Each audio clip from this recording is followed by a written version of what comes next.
지도부가 박정희 전 대통령 생가를 찾아 정부 여당과 싸우자며 지지층 결집에 나선 가운데 당 내부에선 계엄 사과를 요구하는 목소리가 커지고 있습니다. 민주당이 법원행정처 폐지와 퇴직 대법관의 사건 수임 제한을 골자로 하는 사법개혁안 초안을 공개해 사법부가 반발하고 있습니다. 트럼프 미국 대통령이 시진핑 중국 주석과 다카이치 일본 총리와 잇따라 통화하면서 관세와 대만 문제 해결의 변곡점이 될지 주목됩니다. 시청자 여러분 안녕하십니까? 국민의힘 장동혁 대표의 계속된 우양우 행보에 당내 반발이 커지고 있습니다. 오늘 12월 3일 계엄 1년을 맞아 중도 민심으로 돌아서고 내년 지방선거를 준비해야 한다는 주장입니다. 하지만 이 같은 당내 의견에도 오늘 박정희 전 대통령 생가를 방문한 장 대표는 헌정 질서가 무너지고 있어 체제를 지켜야 한다며 이재명 정권과의 싸움을 위한 결집을 강조했습니다. 그러면서 또다시 강성 보수층을 향한 장외투쟁을 이어갔습니다. 첫 소식은 정예린 기자가 보도합니다. 박정희 전 대통령의 사진이 놓인 재단 앞에서 장동혁 국민의힘 대표가 고개를 숙입니다. 방명록에는 뜻이 있으면 이루고 만다는 의미의 유지경성을 적었습니다. 박정희 전 대통령 생가를 찾은 장동혁 대표는 헌정질서 파괴를 막기 위해 정부 여당과 싸우겠다고 강조했습니다. 지난 주말부터 시작된 장외투쟁. 당내 일각에선 내년 지방선거를 앞두고 강경 노선을 접고 당을 개혁하자는 목소리도 나왔지만 무너지는 체제를 지켜야 한다며 선을 그었습니다. 우리가 제대로 싸워야 된다. 그런데 그 싸우는 대상은 분명할 것입니다. 결국 이재명 정권과 더불어민주당입니다. 정부 여당의 일방적 국정 운영에 대한 우려에도 당 지지율이 정체됐다는 비판도 보수 결집이라는 지도부 방침을 바꾸진 못하고 있습니다. 중도 확장을 해야 될 때지 싸울 때냐 이 말에 동의하십니까? 우리가 이 자리에서 싸우는 건 역시 외연 확장입니다. 국민의힘은 다음 달 초까지 대구와 대전, 수도권에서 장외 집회를 열고 보수 결집과 대여 투쟁을 이어나갈 방침입니다. MBN 뉴스 정예린입니다. 하지만 계엄 1년과 내년 지방선거를 앞두고 장동혁 대표의 계속된 우양우 행보에 국민의힘 내부에선 그야말로 아우성입니다. 초선 의원들은 계엄 사과를 요구했고 현직 단체장들도 후보 선출에 강성 지지층보다는 민심의 비율을 높여야 한다고 주장했습니다. 이어서 노아린 기자가 보도합니다. 국민의힘 지방선거 총괄기획단이 정한 당원투표 70%, 여론조사 30% 경선 룰을 두고 현직 단체장들은 일제히 우려를 나타냈습니다. 더불어민주당처럼 개딸 당이 될 것이 아니라 민심을 좀 높여야 된다고 저는 생각을 합니다. 국민의 정서가 무엇인지, 시대 정신이 무엇인지 그것을 잘 우리가 파악해서 초선 의원들도 지금은 외연 확장에 초점을 맞출 때라며 지도부의 강경 모드를 대놓고 비판했습니다. 윤어게인 그런 분들의 목소리를 더 확대해서 담을 것이 아니라 정말 국민들한테 더 다가갈 수 있도록 열린 정당으로 만드는 것이 계엄에 대한 사과와 윤석열 전 대통령과의 절연 필요성도 재차 제기됐습니다. 진정성이 느껴지려면 진솔한 사과의 표현이 들어가야 되고요. 윤 의견이라든지 부정선거와는 절연의 의미가 담겨야 된다고.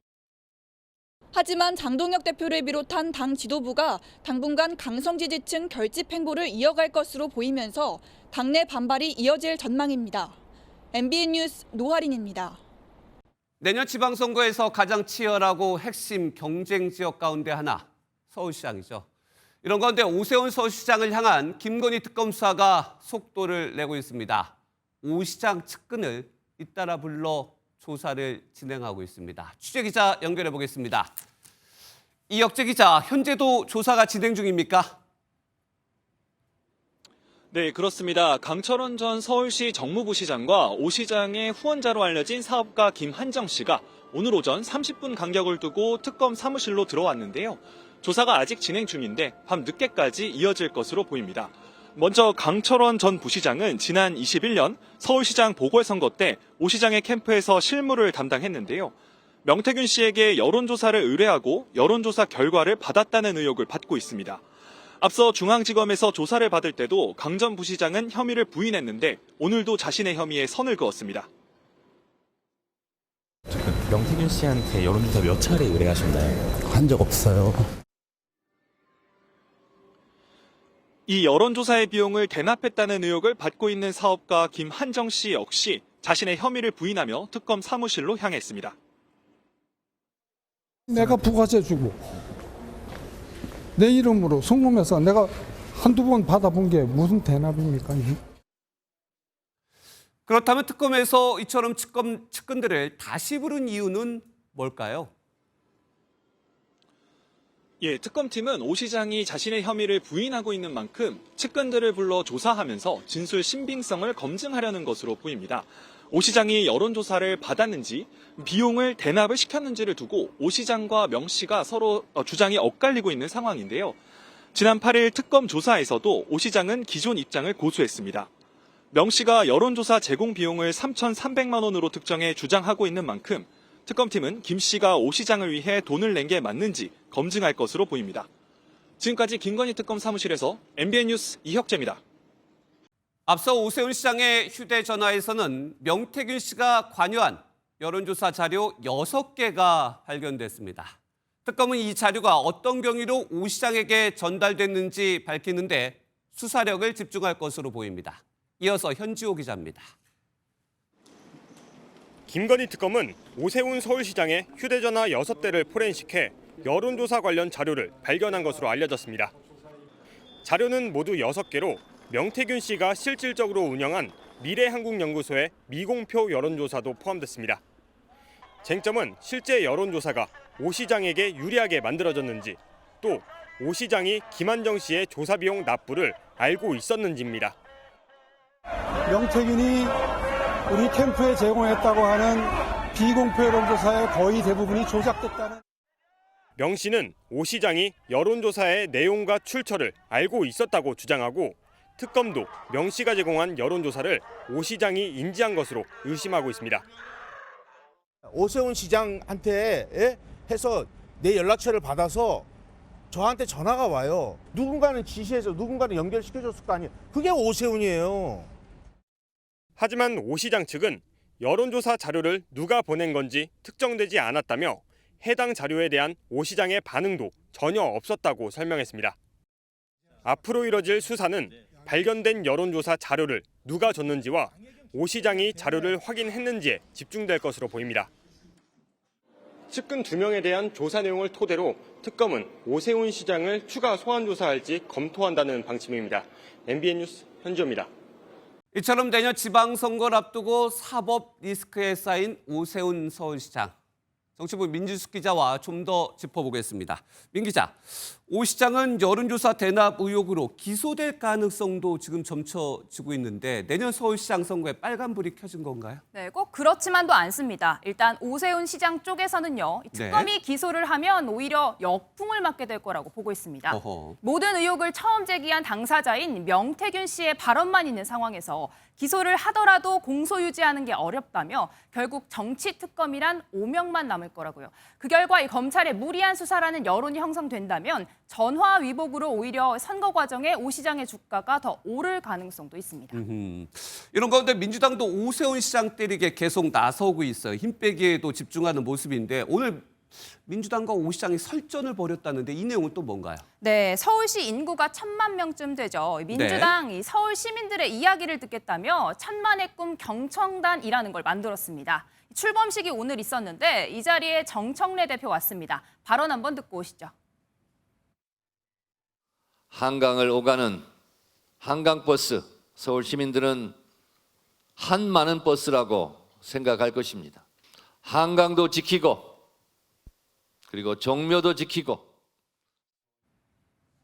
서울시를 걱정하는 정청래 대표의 이 발언에 현역인 오세훈 시장은 서울의 미래도 시민의 삶도 자신이 지키겠다. 한마디로 섬을 넘지 말라 이렇게 공개 반박했습니다. 네, 최근에 김민석 총리에 이어서 정청래 대표까지 오 시장 때리게 나서는 모습인데 서울시 탈환을 위해서 민주당이 본격적으로 뛰어들고 있다.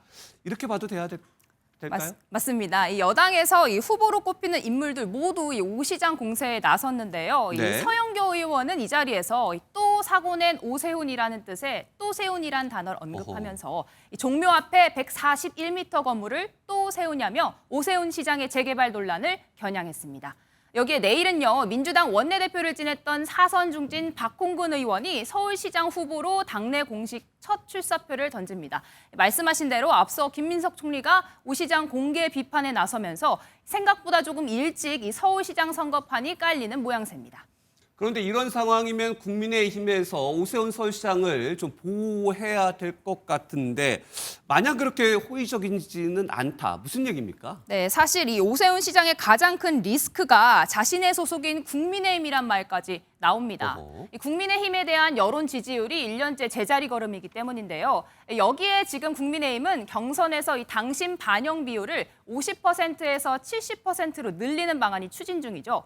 이 강성 지지층의 여론이 더 크게 반영된다면 윤석열 전 대통령 탄핵에 찬성했던 오 시장에게 불리해질 수 있는 상황이라는 겁니다. 이 경선 룰 개정을 맡고 있는 총괄기획단장이 오 시장의 경쟁 후보로 꼽히는 나경원 의원이라는 점에서도 심판이 룰을 만든다라는 비판이 나오고 있습니다. 네, 오세훈 서울시장의 현재 상황까지 짚어봤습니다. 정치부 민지숙 기자였습니다.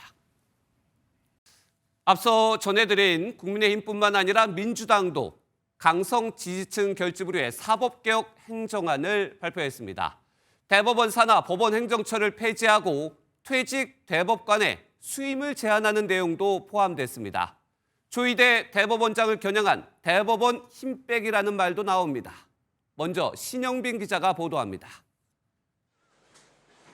더불어민주당이 입법 공청회를 열고 이른바 4대 사법행정개혁안을 발표했습니다. 핵심은 법원의 인사, 행정, 예산을 총괄해온 법원행정처를 폐지하고 사법행정위원회를 새로 만드는 겁니다. 그동안 제왕적인 사법 권력을 독점해온 대법원장의 권한을 분산하고 사법행정의 민주적인 의사결정 구조를 확립하겠습니다. 사법행정위원회 위원장의 경우 사법부 외부위원 중 추천을 받아 대법원장이 임명하는 안과 대법원장이 직접 맡는 안 등 두 가지를 제시했습니다. 전관예우를 막기 위해 퇴직 대법관은 5년간 대법원에서 처리하는 사건을 수임하지 못하게 만드는 방안도 추진됩니다. 민주당은 퇴직 대법관이 변호사가 될 자유는 보장하되 대법원 사건만 일정 기간 맡지 못하는 것이라며 헌법상 직업 선택의 자유를 침해하지 않는 합헌적 조치라고 강조했습니다. 이외에도 법관에 대한 정직 기간을 최대 1년에서 2년으로 상향하는 방안 등이 함께 추진됩니다. 당장 사법부에선 우려의 목소리도 나왔습니다. 사법권 독립 침해로 인한 위험 우려가 있다고 생각합니다. 헌법 교과서에서도 사법권에는 당연히 사법행정권이 포함된다고 기술하고 있습니다. 민주당은 의견 수렴 과정은 거치겠지만 올해 안에 사법개혁안을 통과시키겠다는 의지를 거듭 내비쳤습니다. MBN 뉴스 신영빈입니다. 민주당은 사법개혁에 이어 위헌 논란으로 논의가 중단됐던 내란 전담 재판부까지 다시 꺼내들었습니다. 이재명 대통령 순방 중에 연일 사법부를 맹공격하는 이유, 김태형 기자가 전해드립니다. 민주당의 사법부를 향한 압박은 사법개혁뿐만이 아닙니다. 한동안 잠잠하던 내란 재판 전담부까지 다시 수면 위로 올렸습니다. 내란 사건을 심리하는 1심 재판도 중 재판부가 교체되면 위헌 소지가 있어 논의가 중단됐다가 최근 당 지도부가 추진을 공식화했습니다. 내란 전담 재판부 당연히 설치합니다. 국민의 명령입니다. 여기에 대해 더 이상 소랑설레하지 않기를 바랍니다. 민주당이 재차 강공 모드로 바뀐 데에는 강성 지지층의 불안감이 크게 작용한 것으로 보입니다. 법원이 한덕수 전 국무총리, 박성재 전 법무부 장관 등에 대한 구속영장을 줄줄이 기각한 데 이어 윤석열 전 대통령의 석방 가능성까지 제기되고 있기 때문입니다. 1심 재판이 끝나고 2심부터 전담 재판부가 구성되면 위헌 논란을 어느 정도 피할 수 있다는 점을 앞세워 지지층 우려를 잠재우려는 겁니다. 민주당은 이재명 대통령이 순방을 마치고 귀국하면 곧바로 전담 재판부 설치를 논의하겠다는 계획입니다.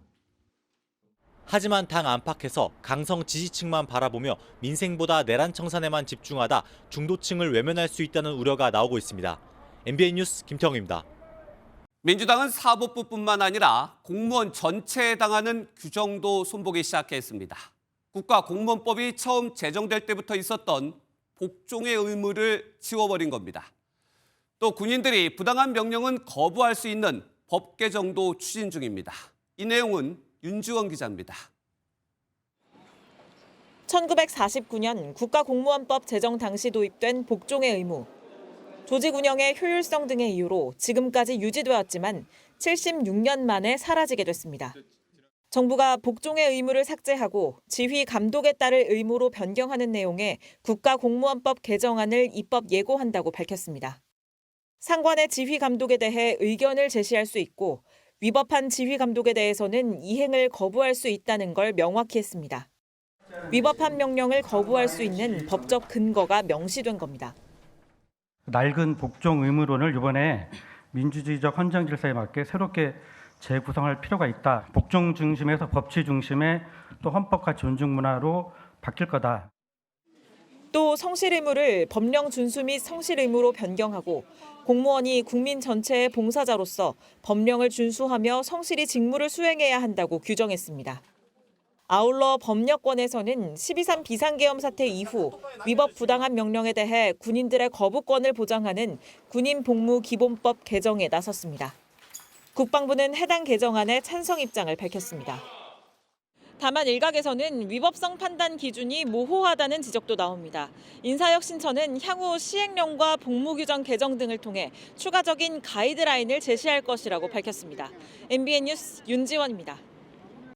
나라 밖에선 중일 갈등 격화 속에 트럼프 미국 대통령이 중재자로 나선 모양새입니다. 중국과 일본 정상에게 잇따라 전화를 걸고 통화를 가졌습니다. 먼저 미국과 중국은 트럼프 대통령이 내년 4월 중국을 방문하고 시 주석도 내년 미국을 방문하기로 했습니다. 구체적인 내용은 베이징과 워싱턴 특파원을 동시에 연결해 자세히 알아보겠습니다. 먼저 베이징으로 가보겠습니다. 김만주 특파원, 중국과 미국이 대만 문제에 대해서 논의를 한 거죠? 네, 그렇습니다. 두 정상은 어젯밤 1시간 정도 전화 통화를 했는데 한 달 전에 열린 부산 정상회담에선 전혀 꺼내지 않았던 대만 문제에 대해 이야기를 나눴습니다. 시진핑 주석이 중국이 지향하는 국제 질서의 핵심은 대만을 복귀시키는 것이라고 말하자 트럼프 대통령이 중국에게 대만 문제가 얼마나 중요한지 잘 이해하고 있다고 답했다고 중국 관영 매체들은 전했습니다. 대만과 관련한 문제에 대해 미국이 개입하지 않겠다는 약속을 받아낸 것으로 해석되는 대목입니다. 이번 통화가 이뤄진 시점도 주목해봐야 할 것 같습니다. 현재 미중은 중국의 히토류 수출 재개와 관련해 세부 협상을 진행하고 있는데 미국이 일본 편을 들기 애매한 상황을 중국이 잘 이용했다는 분석이 나오고 있습니다. 이번엔 워싱턴으로 가보겠습니다. 강영구 특파원, 이번 정상통화는 트럼프 대통령이 먼저 요청한 걸로 전해지는데 어떤 반응을 보였습니까? 네, 트럼프 대통령은 통화 직후 SNS를 통해 시진핑 주석과 많은 주제에 대해 매우 좋은 대화를 나눴다고 밝혔습니다. 하지만 정작 최근 현안이 된 대만 문제는 아예 언급하지 않았습니다. 중국과도 관계 개선을 해야 하고 동맹인 일본도 챙겨야 하는 트럼프 대통령으로서는 전략적 모호성을 유지한 것입니다. 대신 트럼프 대통령은 미중 두 나라가 큰 그림에 시선을 둘 수 있게 됐다고 말했습니다. 큰 그림을 구체적으로 이야기하진 않았지만 미중 관세 갈등을 빅딜로 이어가며 경제와 무역 분야에서 실리를 취하려는 의도로 보입니다. 트럼프 대통령이 대만 문제 확산을 원하지 않는 모습인데 그렇다면 이번 통화로 중국은 어떤 변화가 있을까요? 지금 변화가 좀 있다고 예상이 될까요? 당장 변화하기는 어려워 보입니다.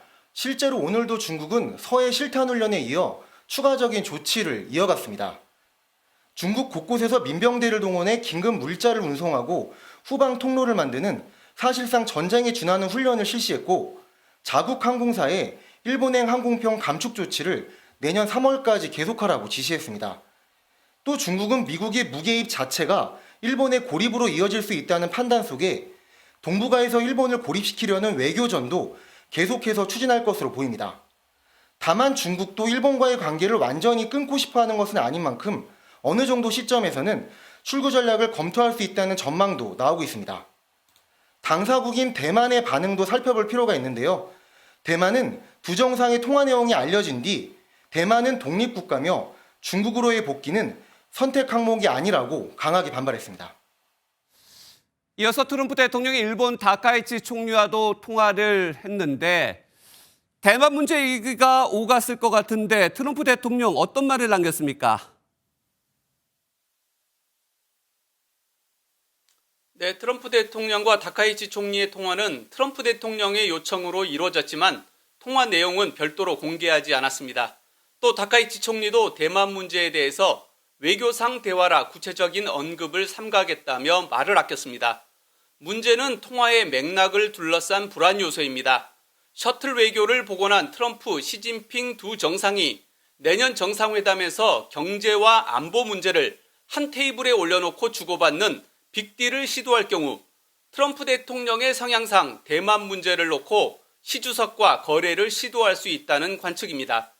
이 과정에서 동북아 안보의 당사자인 한국과 일본이 배제될 수 있다는 우려입니다. 지금까지 워싱턴에서 전해드렸습니다. 그렇다면 트럼프 대통령의 중국과 일본에 대한 중재 노력은 효과가 있었을까요? 트럼프 대통령과 통화한 다카이치 총리는 트럼프와 매우 가까운 친구라고 친분을 과시했지만 중국과 관계 개선의 움직임은 여전히 보이지 않고 있습니다. 일본 반응은 한여의 기자가 전해드립니다. 트럼프 대통령과 약속이 난 듯 이번 통화에서 중일 갈등 문제에 대해 논의했는지조차 밝히지 않은 다카이치 사나의 일본 총리. 대신 미일 양국 간 긴밀한 연계를 확인했다며 트럼프 대통령과의 친밀한 관계를 강조했습니다. トランプ大統領からは、私とは極めて、親しい友人であり、いつでも、電話をしてきてほしいというお話がございました。 중국의 위협이 날로 강화되고 있지만 일본 안보 전략의 핵심 축인 미일 동맹이 굳건하다는 걸 과시한 겁니다. 일각에서는 다카이치 총리의 대만 유사시 개입 발언 역시 지난달 미일 정상회담에서 얻은 자신감이 작용했다는 분석이 나옵니다. Going to go down as one of the great prime ministers you watch. Thank you. 일본은 또 중국의 국제 여론전에도 맞대응에 나섰습니다. 앞서 중국은 일본이 대만 문제에 군사적으로 개입하려는 야심을 드러냈다며 유엔 사무총장에게 서한을 보냈는데 일본도 이에 대한 반박 서한을 보낸 겁니다. 事実に反する中国側の主張は受け入れられず 일본 정부는 앞으로도 중국을 향해 확실하게 반론을 펴나갈 것이라는 방침입니다. MBN 뉴스 한여입니다. 네, 오늘 안타까운 소식이 전해졌죠. 현역 최고령 배우 이순재 씨가 오늘 새벽 우리 곁을 떠났습니다. 구순까지 연기를 놓지 않았던 고인을 우리는 영원한 현역 배우로 기억할 텐데요. 시청자들에겐 평생 신세를 많이 졌다는 마지막 인사를 남겼지만 그의 연기로 위로와 힘을 받은 사람들이 더 많을 겁니다. 오늘 하루 이어진 추모 행렬 황찬민 기자가 전해드립니다. 배우 고 이순재 씨의 빈소가 마련된 서울 아산병원 장례식장은 온종일 침통한 분위기였습니다. 빈소에는 장용, 유동근, 송승헌 씨 등 고인과 깊은 인연을 맺은 후배들의 조문 행렬이 끊이지 않았습니다. 연극 고도를 기다림을 했는데 선생님이 보러 오시고 너무 즐거워하셨는데 오늘 이렇게 이런 소식을 접하니 너무 꿈을 꾸는 것 같습니다. 고인이 결혼식 주례를 했던 이승기 씨는 올해 초 병문안했던 기억을 떠올리며 안타까워했습니다. 올 초에 선생님께서 이렇게 좀 건강이 갑작스럽게 악화됐을 때 저와 제 아내가 가서 병문안을 좀 했던 적이 있어요. 그래서 그 시기에 좀 두런두런 이야기 선생님하고 나누고. 빈소를 찾은 시민들도 국민 배우를 떠나보낸 아쉬움을 달랬습니다. 국민 배우라서 국민들한테 많은 좋은 인상을 주신 분이니까 희비를 많이 전달해 주신 분인데 언러 배우시고 안타깝지. 해외 순방 중인 이재명 대통령은 SNS를 통해 문화예술계의 큰별 이순재 선생님의 명복을 기원한다며 고인이 남긴 연기 철학은 소중한 문화유산으로 남을 것이라고 애도했습니다. 온라인 공간에서도 후배 배우들의 먹먹한 마지막 인사가 계속됐습니다. 드라마 이산의 한상진 씨는 왕과 신하로 함께 영광이었다고 적었고, 지붕 뚫고 하이킥의 정보석 씨도 연기와 삶, 배우로서의 자세를 많이 배웠다며 스승을 잃은 슬픔을 전했습니다. 한국 방송 역사의 한 획을 그었던 고 이순재 배우의 발인은 모레 오전 6시 20분으로 예정됐습니다. MBN 뉴스 황차민입니다. 대발이 아버지, 또 꽃보다 할배, 야동 순재까지 이순재 씨를 칭하던 다양한 이름만큼이나 고인이 남긴 활동의 스펙트럼 역시 다채롭습니다. 70년간 장르와 매체를 넘나들며 도전을 멈추지 않았던 고인의 삶을 심가현 기자가 돌아봤습니다. 대학교 3학년 시절 첫 연극 무대에 올라 연기의 매력에 빠져든 23 소년. 1964년 TBC 1기로 본격 활동을 시작해 현역 최고령 배우가 되기까지 남긴 드라마와 영화만 300편이 넘습니다. 1990년대 초 제14대 국회의원으로 잠시 정계에 발을 들였지만 고인을 행복하게 한 건 연기뿐이었습니다. 다시 돌아온 브라운관에서 허준의 스승으로 사랑이 뭐길래 대발이 아버지로 활약하며 전설적 시청률을 견인했습니다. 무게감 있는 배역들이 익숙할 70대에 들어서 선택한 장르는 시트콤이었습니다. 그 재밌습니다. 욕을 하니까 안 할 수 없고 그래 했더니 그렇게 별로 나보고 야동 불러낸다고 했어요. 80대에는 첫 여행 예능. 구순을 앞두고는 역대 최고령으로 연극 리어왕에 도전하는 고인의 열정은 생이 허락하는 순간까지 계속됐습니다. 나이 먹었다고 주저앉아서 어른 행세하고 대우나 받으려고 주저앉으면 늙어버리는 거고 난 아직도 한다고 하면 되는 거예요. 모두가 인정하는 국민 배우였지만 늘 겸손했습니다. 바로 보게 되면 스타들이 그분들을 그렇게 귀하게 생각 안 하는 사람들이 있는 것 같아. 악수하는 사람 한 사람 감사해라. 평생 신세를 지고 많은 도움을 받았다. 무대 인생 69년, 영원한 배우는 팬들에게 고마움을 전하고 또 다른 무대를 찾아 하늘로 떠났습니다. MBN 뉴스 심가현입니다. 다음 소식 전해드립니다. 백종원 대표가 운영하는 더본 코리아를 둘러싼 논란이 좀처럼 수그러들지 않고 있습니다. 이번엔 직원 블랙리스트를 작성했다는 의혹에 대해 노동부가 취업 방해 혐의가 있다고 보고 사건을 검찰에 넘겼습니다. 이혁준 기자입니다.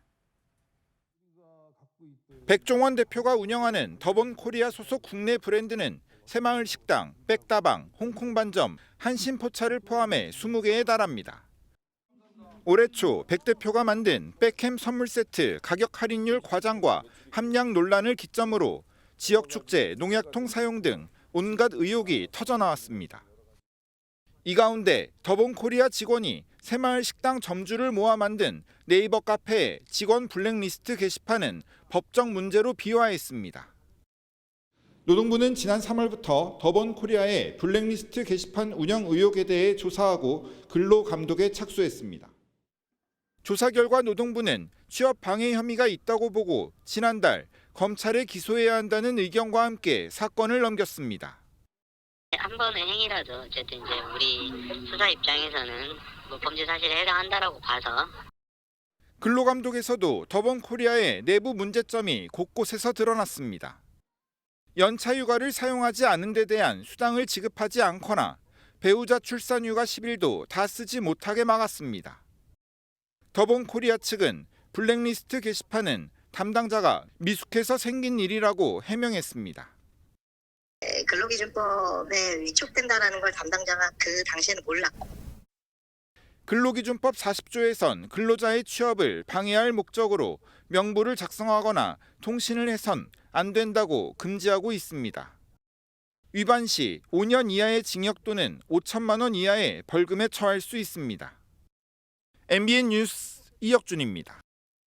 법원에선 소란을 일으켜 유치장에 구금되는 감치 선고를 받은 김용현 전 장관의 변호인들이 연일 논란입니다. 이들의 막말 행태는 어제 오늘 일이 아닌데요. 법원과 특검이 결국 대응에 나섰습니다. 박은채 기자입니다. 김용현 전 장관의 내란 혐의 재판에서 김 전 장관 변호인이 특검을 향해 모욕적인 말을 쏟아냅니다.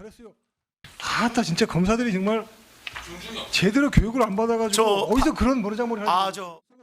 공무집행 방해 혐의 재판에서도 조은석 내란 특검을 비하하며 막무가내였습니다. 높은 확률로 지금 조은석은 사무실에 놀고 있을 겁니다. 지위도 애매한 파견 검사들까지 나와가지고 이 조은석 시다발이 하라고 이렇게 소송 지연을 위한 그냥 독자적인 주장에 불과하다고 하는 게 저희 의견입니다. 소송을 지연하고 있는 건 특검부예요. 출석도 안 하고 소송을. 이례적인 재판부의 감치 선고 이후에도 폭언은 계속됐습니다. 힘있는 자들의 부역해서 편먹고 약한 자를 같이 두드려 팬다. 이거 시정 작대가 무슨 차이가 있겠습니까, 재판? 내란 특검 측은 변호인들의 모욕적인 발언 자료를 모두 수집해 대한변호사협회에 제출하며 징계를 요청할 계획입니다. 법원은 아예 법적 대응에 들어갔습니다. 법원 행정처장은 오늘 표현의 자유의 한계를 넘어 모욕 소동 행위로 재판을 방해했다며 변호인 2명을 법정 모욕, 명예훼손 혐의로 경찰에 고발했습니다. 또 대한변협에 징계 사유를 통보했습니다. MBN 뉴스 박은채입니다. 지금부터는 사건 사고 소식인데요. 1억 6천만 원어치 골드바를 거래하자며 만난 뒤 돈은 주지 않고 골드바만 훔쳐 달아나려던 20대가 경찰에 붙잡혔습니다. 평소 달리기에 자신이 있어 잡히지 않을 줄 알았다는데 황당하기 그지없죠. 이재호 기자가 보도합니다. 두 남성이 편의점 뒤편에서 물건을 두고 대화를 나눕니다. 물건을 팔려는 남성이 가방에서 무언가를 꺼내 테이블에 올려둡니다. 10g짜리 골드바입니다. 상대방이 가방 안을 한참을 바라보더니 순식간에 이를 낚아채 달아납니다. 하지만 금세 옷을 잡히고 두 남성 간 육탄전이 시작됩니다. 금을 훔치려던 남성이 상대방을 향해 계속 주먹을 날리고 얼굴을 맞은 남성은 간격을 좁히며 붙잡으려 애씁니다. 결국 절도 행각을 벌이려던 이 남성은 주변 시민들에 의해 제압됐습니다. 똑같이야. 빨리 신고해달라고. 힘이 빠지니까 못 하니까 아저씨 2명 나중에 와서 이렇게 같이 물려있었어요. 거래하던 이곳 현장에서 곧바로 붙잡힌 20대 남성은 신고를 받고 출동한 경찰에 바로 넘겨졌습니다. 경찰에 붙잡힌 20대 남성은 중고거래 사이트에 올라온 골드바 22개, 시가 1억 6천만 원 상당의 금 판매글을 보고 범행을 계획했습니다. 경찰 조사에서 달리기에 자신이 있어서 상대방이 자신을 못 잡을 줄 알았다고 진술한 것으로 알려졌습니다. 금은방을 운영하는 피해자는 장사가 잘 되지 않아 가게 홍보를 목적으로 이런 글을 올렸던 것으로 전해졌습니다. 경찰은 중강도 미수 혐의로 남성에 대해 구속영장을 신청할 계획입니다. MBN 뉴스 이조입니다. 그리고 안타까운 사고도 있었습니다. 부산의 한 도로에서 유턴 차량이 30대 엄마와 7살 딸을 덮치면서 엄마가 크게 다치고 딸이 숨졌습니다. 안진우 기자가 보도합니다. 흰색 차량 한 대가 오르막길을 따라 삼거리로 진입합니다. 천천히 핸들을 꺾어 유턴하는 순간 갑자기 속도가 높아지더니 아파트 담벼락을 들이받고서야 멈춥니다. 갑작스런 사고에 놀란 시민들이 모여들고 사고 차량 운전자는 차에서 빠져나옵니다. 운전수가 내리지도 못하고 그러고 있는데 우리 같이 있던 일행이 가서 문 열고 왜 그러냐 하니까는 급발진했다. 유턴하려고 했다. 사고 차량은 아파트 담벼락을 들이받기 직전 펜스를 뚫고 보행자 2명을 그대로 치었습니다. 이 사고로 초등학교 1학년 딸은 숨지고 30대 엄마는 중상을 입었습니다. 다치신 분은 막 저기서 막 소리 지르고 살려주세요 하고 막 얘한테 자기도 부상을 입었는데 자기 딸이 우선이니까. 사고가 난 곳은 좌회전이나 유턴이 가능한 장소였습니다. 실선이 끝나고 점선이 표시돼 있어서 유턴 금지나 좌회전 금지가 명확하게 표시가 안 돼 있으면 가능한 도로로 판단을 합니다. 50대 운전자는 음주 상태는 아니었던 것으로 확인됐습니다. 경찰은 운전자와 차량 블랙박스 등을 토대로 정확한 사고 경위를 조사하고 있습니다. MBN 뉴스 안진우입니다. 새벽 시간 인형 뽑기 무인 가게만 노려 절도 행각을 벌인 20대가 경찰에 붙잡혔습니다. 경보음도 아랑곳하지 않고 범행을 이어갔는데 무려 1,400만 원을 들고 달아났습니다. 최하원 기자의 단독 보도입니다. 헬멧과 마스크로 얼굴을 가린 남성이 무인 인형 뽑기방 앞을 서성거리다 안으로 들어갑니다. 5분 뒤 가게에서 나와 흰 비닐봉지를 오토바이 배달통 안에 집어넣습니다. 그런데 이 남성 1시간 정도 뒤 다른 인형 뽑기방에 들어섭니다. 잠시 뒤 3중 잠금 장치가 돼 있는 지폐 교환기를 연장을 이용해 뜯어버립니다. 이후 현금 뭉치를 흰 봉투에 재빠르게 담은 뒤 곧바로 가게를 나갑니다. 지난 23일 새벽 3시부터 20대 남성 A씨가 서울 강서구 무인 인형 뽑기방 4곳을 돌아다니며 절도 행각을 벌이는 모습입니다. 지폐 교환기를 이제 부시고 돈을 훔쳐가는 모습을 보고 좀 많이 놀라고 좀 당황스러웠어요. 아직도 이런 사람이 있다는 게. 피해 점주는 CCTV로 범행 장면을 목격한 뒤 경보를 울렸지만 A씨는 이를 무시한 채 500만 원 정도의 현금을 들고 빠져나간 것으로 나타났습니다. A씨는 범행 2시간 만에 현금 1,400만 원을 들고 오토바이를 타고 도주한 것으로 조사됐습니다. 하지만 신고를 받고 출동한 경찰은 동선을 추적해 어제 오후 1시쯤 경기도 화성에서 이 남성을 긴급 체포했습니다.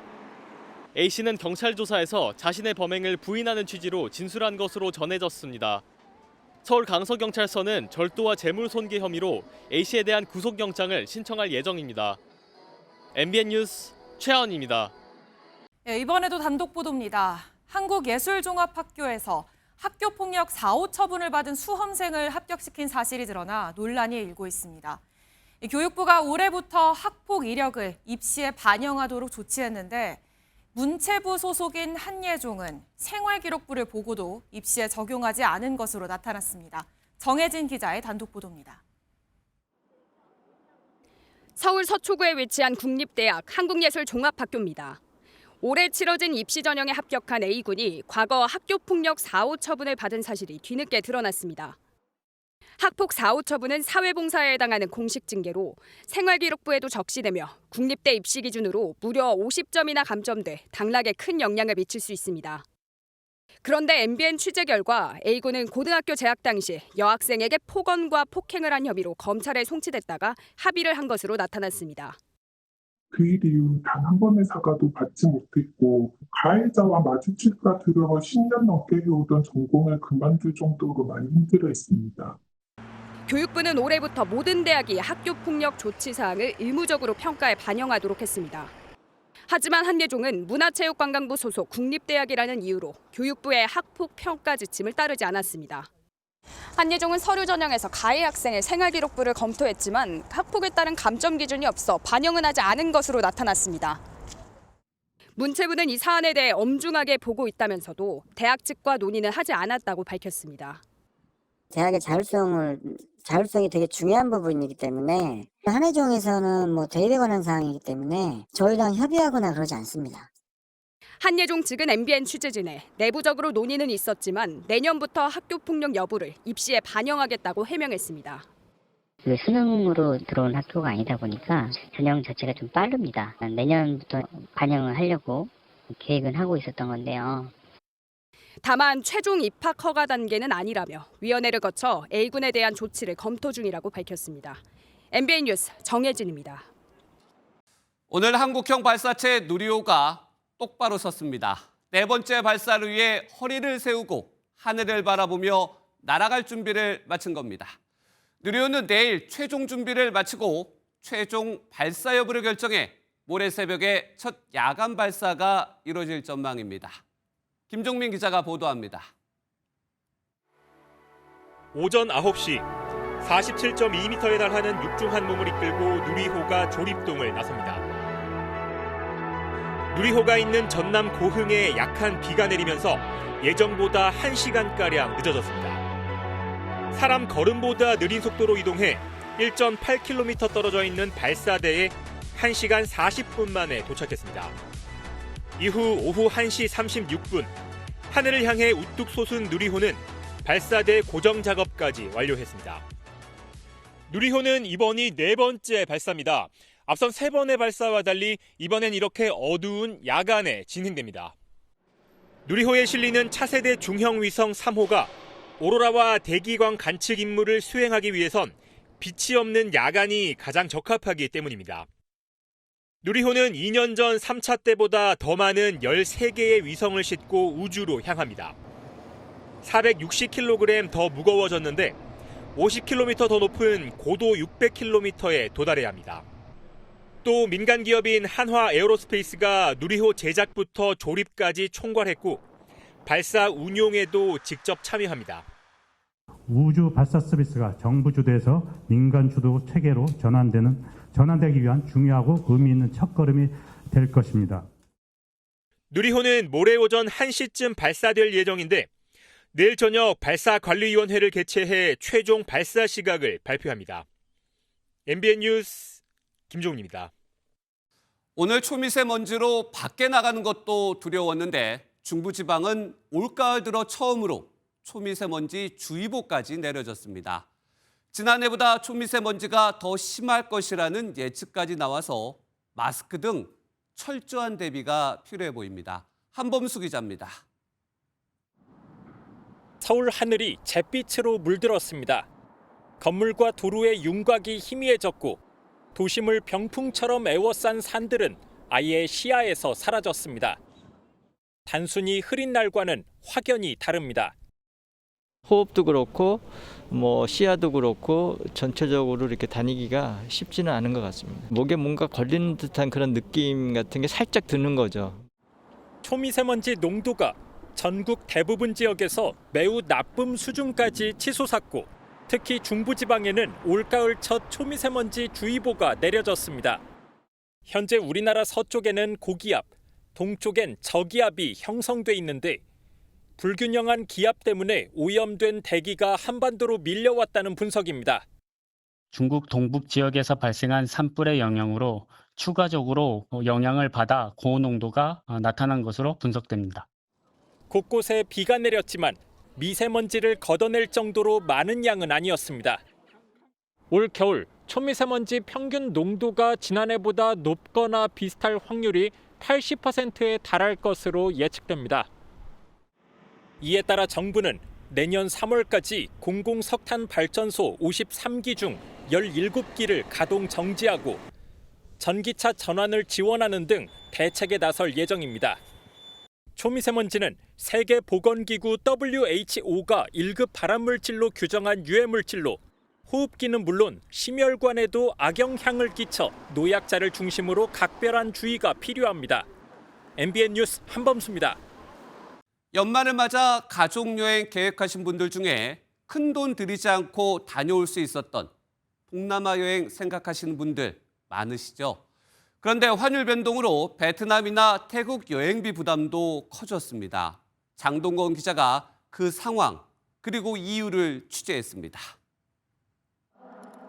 인천국제공항 환전소 앞에 여행객들이 줄을 섰습니다. 연말 모처럼 해외여행에 발걸음은 가볍지만 환율이 치솟아 여행 경비는 부담입니다. 한 15만 원 정도 바꿨고 이전에 비교했을 때 한 14만 몇천 원 정도 이렇게 나오더라고요.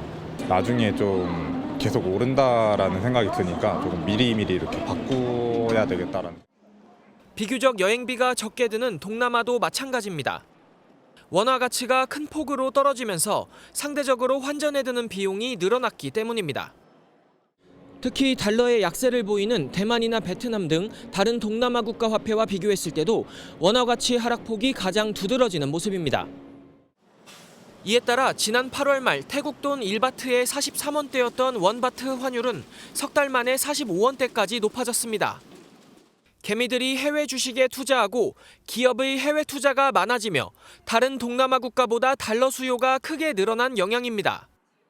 이에 따라 원달러 환율은 전날보다 5원가량 내리긴 했지만 두 달 전 1,400원대에 올라선 이후 최근 1,470원대를 유지하고 있습니다.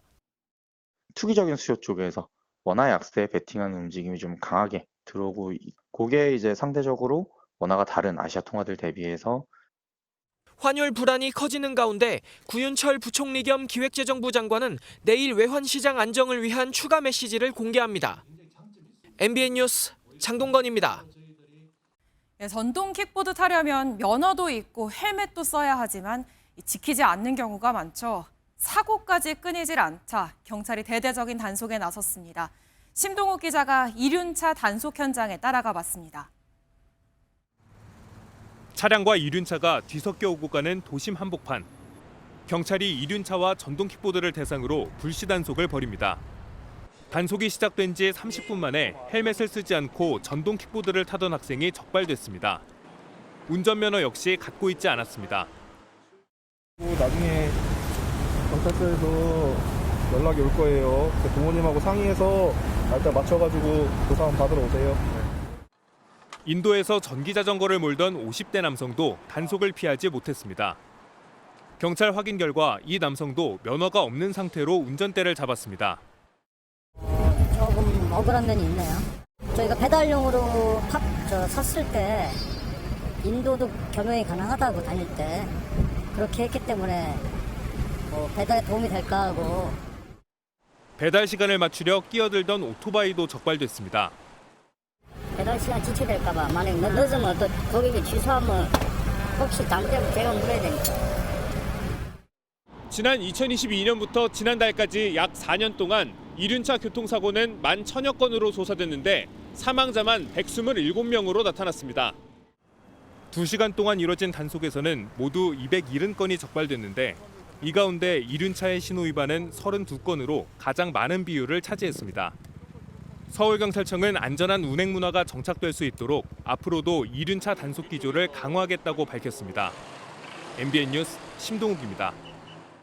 일본산 냉동 가리비를 태국산으로 속여 수입한 업자들이 붙잡혔습니다. 한때 논란이 됐던 후쿠시마 오염수 때문에 원산지를 속인 줄 알았더니 다른 이유가 또 있었습니다. 이번에도 역시나 돈 때문입니다. 박상호 기자입니다. 한국인이 운영하는 태국의 한 수산물 가공 공장입니다. 부산 세관과 식약청 직원들이 공장 안으로 들어가 보니 가리비 가공 작업이 한창입니다. 모두 한국으로 수출할 물량입니다. 가리비의 원산지를 살펴보니 태국이 아닌 일본입니다. 이거 다 일본산 맞죠? 네. 가리비 수입업자는 태국 공장 대표에게 원산지를 둔갑시켜주는 대가로 돈을 더 얹어줬습니다. 후쿠시마 오염수 방류 이후 일본산 수산물을 꺼리는 사람들이 늘어난 데다 수입 관세를 아끼려는 꼼수가 더해졌습니다. 이 남성의 가리비 수입 신고 금액은 모두 7억 원.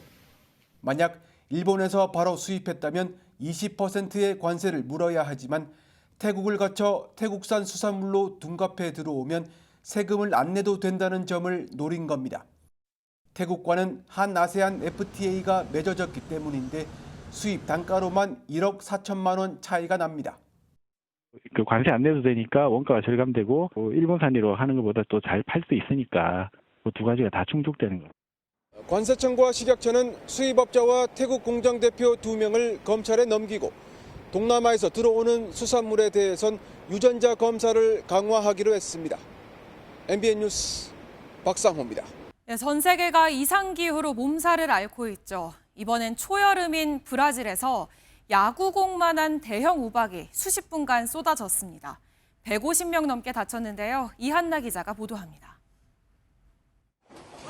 대형 우박이 요란한 소리를 내며 바닥에 떨어지고 차량 유리창은 산산조각 났습니다. 돌덩이 같은 우박은 가정집 앞마당은 물론 현관 앞까지 들이닥쳤습니다. Gente do céu, eu nunca vi isso na minha vida, gente. Olha o tamanho do granizo. 현지 시각 23일 브라질 남부 이레싱시에 지름 최대 10cm의 우박이 약 20분간 쏟아지며 피해가 속출했습니다. 당국은 우박 폭풍으로 최소 155명이 다치고 약 6,500가구가 피해를 당했다고 밝혔습니다. 교육기관 35곳이 문을 닫고 의료시설 23곳도 정상 운영이 어렵게 되자 당국은 결국 비상사태를 선포했습니다. Ontem à tarde, infelizmente, nós tivemos um episódio de uma tempestade de granizo. E bom, ontem ainda, o prefeito Polis colocando toda a estrutura do estado. 남반구에 있는 브라질은 현재 초여름이지만 최근 이상기후로 대형 우박이 관측되고 있습니다. 우박은 대기가 매우 불안정한 상태에서 강한 상승기류가 있을 때 발생하는데 온난화로 고온다습한 상승기류가 많아지면서 큰 우박이 만들어지는 겁니다. 앞서 이달 초에도 브라질 남부에서 무게 약 100g의 우박이 관측된 가운데 당국은 약 4억 원의 지원금을 투입해 공공시설 복구와 주민 지원에 나설 것이라고 밝혔습니다. MBN 뉴스 이한나입니다. 글로벌 AI 경쟁이 갈수록 치열해지면서 각국 정부가 앞다퉈 대규모 투자에 나서고 있습니다. 우리나라도 시장 선점을 위해 뛰고 있지만 좀처럼 속도를 내지 못한다는 지적이 나오는데요. 유승호 기자가 그 이유를 짚어봤습니다. SK는 약 7조 원을 투자해 울산에, 삼성은 2조 5천억 원을 들여 전남 해남에 디지털 경제의 심장부라 불리는 데이터 센터를 각각 건설할 예정입니다. 다른 나라 상황도 좀 볼까요? 미국은 5천억 달러, 우리 돈으로 우리나라 1년 예산 규모인 740조 원을 미국 전역에 AI 데이터 센터 등을 짓는 스타게이트 프로젝트에 투자합니다. 중국은 매년 70조 원이 넘는 규모로 전국 8개 지역에 데이터 센터를 집중 배치하는 동수서산 프로젝트를 진행 중입니다. 우리나라와 이들 나라 간 차이는 뭘까요? 미국과 중국은 AI를 국가안보의 연장선으로 보고 공공과 민간의 합작 프로젝트로 설계했지만 우리나라는 오직 민간 기업 위주입니다. 기업들은 비용도 비용이지만 대대적인 투자를 감당할 수 있도록 규제 개선을 주장하고 있습니다. 대규모 투자가 원활히 이루어질 수 있도록 그동안에 있었던 규제들을 좀 개선해야겠습니다. 자금 조달이 가능하도록 관련한 제도를 조정을 해야 합니다. 그 방안 중 하나로 거론되는 게 바로 금산분리 완화입니다. 하지만 대통령과 감독기관인 공정거래위원장의 발언이 엇갈리는 등 정부 내에서도 엇박자가 나오는 상황이라 좀처럼 속도를 내지 못하고 있습니다. 정말 국가가 전략적 사업으로서 재계와 원팀을 이루어서 가고 있는 거냐. 원팀이라면 국민을 설득해 주려는 생각. 정부와 기업이 같은 방향으로 얼마나 빠르게 움직이느냐에 AI 패권 경쟁이 진행되는 상황. 투자 활성화를 위한 새로운 자본 조달 방안이나 첨단 산업 전용 펀드 등 정책 금융이라도 서둘러 마련해야 한다는 목소리가 나오고 있습니다. MBN 뉴스 유승호입니다. 아시아 최대 부호로 알려진 인도 재벌이 당일치기 일정으로 한국을 찾아 이재용 삼성전자 회장과 만났습니다. 두 사람은 AI 협력 방안 등을 논의했는데 이 회장의 글로벌 인맥이 역할을 했다는 평가입니다. 정설민 기자가 보도합니다. 인도에서 화학과 유통, 정보통신 등 다양한 사업을 벌이는 인도 최대 기업 릴라이언스 그룹을 이끄는 무케시 암바니 회장은 재산이 약 164조 원 규모로 아시아 최고 부호로 꼽힙니다. 아들과 함께 한국을 찾은 암바니 회장은 삼성전자를 찾아 이재용 회장과 1년 4개월 만에 만나 당일치기 일정을 내내 함께했습니다. 암바니 회장은 현재 인도의 세계 최대 규모 AI 데이터 센터 설립을 추진하고 있는데 이번 회동을 통해 두 사람은 반도체와 배터리 등 미래 신사업 협력 방안을 논의했습니다. 두 기업은 고 이건희 선대회장 때부터 긴밀한 관계를 유지해왔고 특히 이 회장은 암바니 회장 세 자녀의 결혼식에 모두 참석하기도 했습니다. 지난 7월 사법 리스크를 해소한 이 회장은 글로벌 기업들과의 협력을 이끌어내며 광폭 행보를 보이고 있습니다.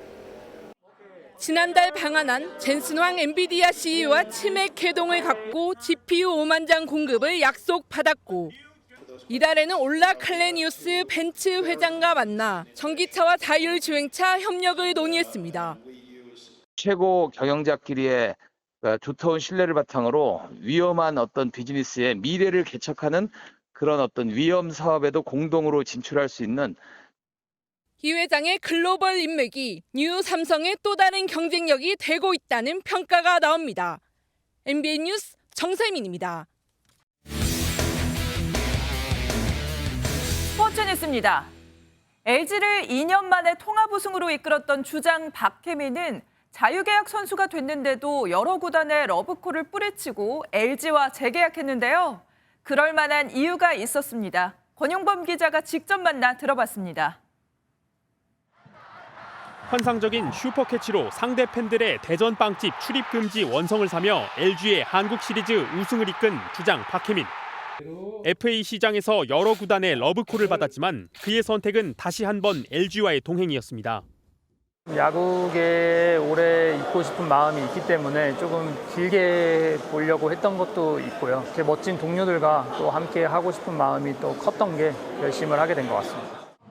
지난 4년 박혜민은 모범 FA의 표본이었습니다.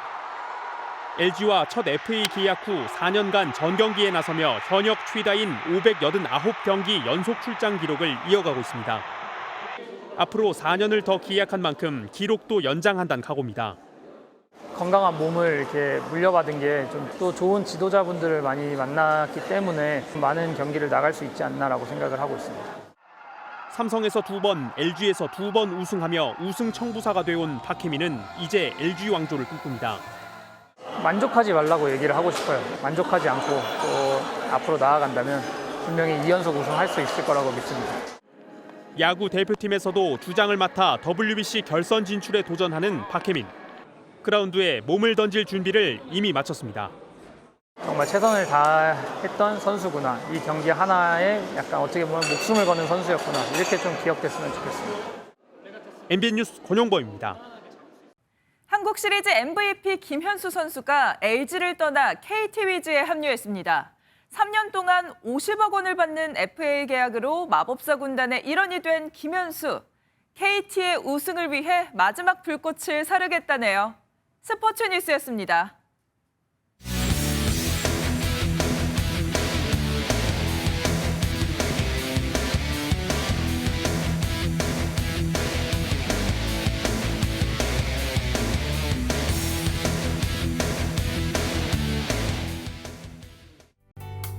지금도 일부 동쪽 지역은 산발적인 비가 이어지고 있습니다.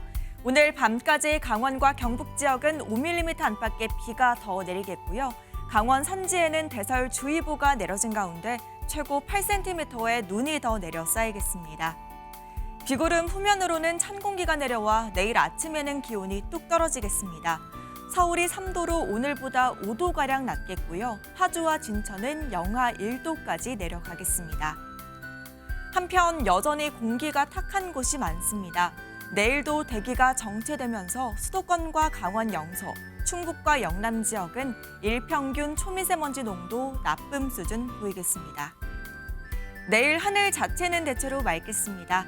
중부지방 아침 기온은 서울과 대전이 3도로 출발해서 낮에는 11도 안팎까지 오르겠습니다. 남부지방도 대구의 아침 기온 3도로 출발해서 낮에는 13도, 부산은 16도까지 오르겠습니다. 모레 오전부터 또다시 전국에 비가 내리겠습니다.